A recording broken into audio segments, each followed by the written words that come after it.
My name is Anthony Horvath. I'm the Executive Director of Athanatos Christian Ministries. We're an apologetics ministry that has a focus on literature and the arts, a heavy pro-life emphasis, and committed to equipping the Christian church to respond to the challenges of our time. But today's presentation is going to be just about life issues. In particular, it's going to be a story about my wife and I and our family. And I'm going to give you some reasons about why you should choose life. And what's going to happen here on the screen is basically a family slideshow of sorts from the beginning of the life of my daughter, who is the center of the story, on to more or less right now. Here's another example, a guy that you've never heard of, Dr. Storer, from the 1800s. Anyone ever hear of this guy? I like this one because this is just a guy, a doctor. But he wasn't, special. He wasn't a president of the United States or a court justice or anything like that. He was a doctor.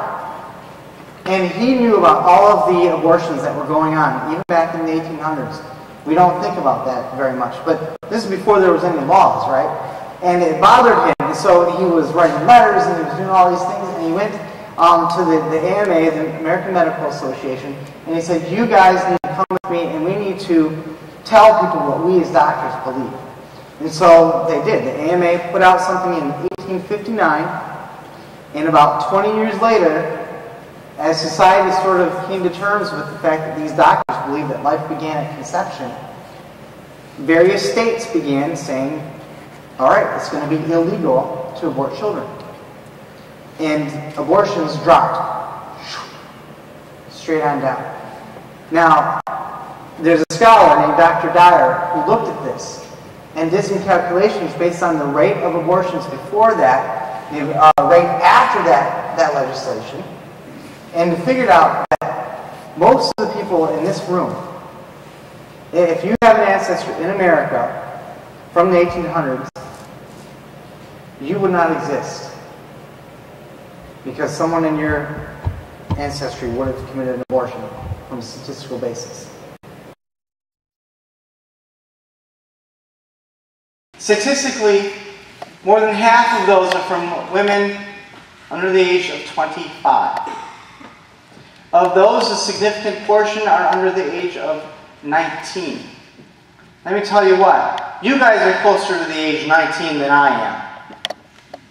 You are on the front lines because, statistically, you are very likely to know somebody who's going to find themselves in a situation.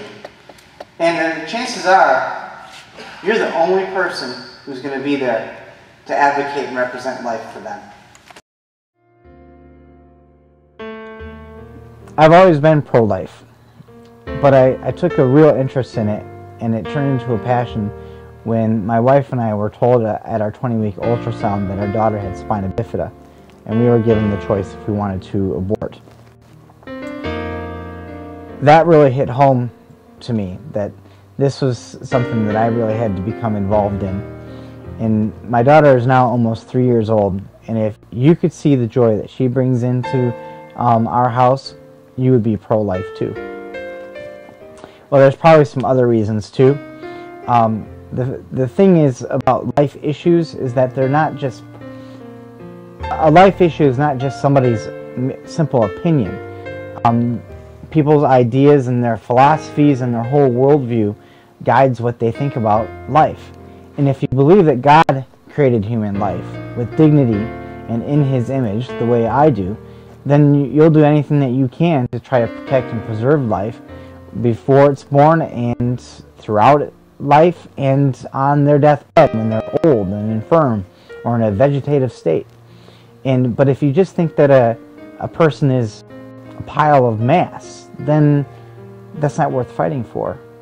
So I see apologetics as being very important to advancing the pro-life cause, because you're trying to convince people that people are more than just stuff, that we are created in the image of God, and He died for each and every one of us, and if He died for us, there's no reason why we shouldn't fight for each other.